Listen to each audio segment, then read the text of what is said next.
This vote for Britain to leave the European Union is going to have huge ramifications which we can't really predict or foresee. Some we can, but many we can't. But at the moment it's hard to see these many different countries with their very different histories, including histories of enmity to each other. It's very hard to see them being able to cleave together. The European Union's origin is, of course, in World War II, this extraordinary catastrophe. A generation of people, Europeans, who say, we cannot do this again. There was an understanding that if you want to preserve peace, you need to have some kind of economic system that doesn't cause hatred, that doesn't cause rivalry. Many people won't understand or know that religion was actually a very important ingredient in the establishment of the European Economic Community. There is still a religious element to much of the debate in the European Union. In the early 2000s, the then president of the European Commission, Romano Prodi, actually published a book. It was in Italian, but the translated title means An Idea of Europe. And he said, what can hold these many different countries? It's not enough for the elites to propose a political union. There has to be something cultural. And he said, the one thing that all Europeans have in common, the one thing that can bind us all together, is loyalty to the church. But he was Italian. What did he mean? He meant the Roman Catholic Church.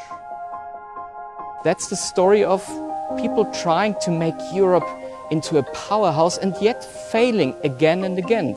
Think about Napoleon. Everything looked perfect, and yet a decade and it fell. Think about Hitler. It failed. As a European, I grew up with the question, how does Europe fit into Bible prophecy?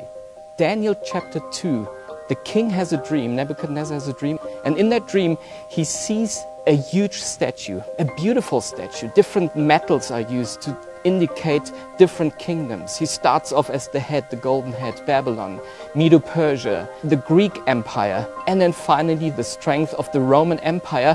But there's something else. There are toes and feet that are made up of mixed clay and iron. And Daniel, somehow, he says, they will not stick together. Some is strong, some is weak. And that seems to be the story of Europe. Especially given recent circumstances. Situation in Greece, Spain, Italy, Cyprus, where the core EU countries, the northern EU countries, are seen as oppressive, as meddling in people's affairs. At the same time, we have to say, all kinds of ethnic and nationalist hatreds that seemed to have died in the ruins of World War II and have not been seen for 70 years are somehow magically and disturbingly reappearing.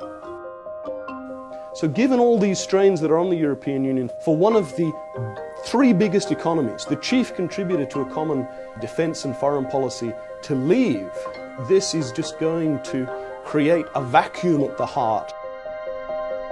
Prophecy is not just something interesting we study, in history books or in Bible classes. We can get our bearings, the great direction, the big picture from prophecy.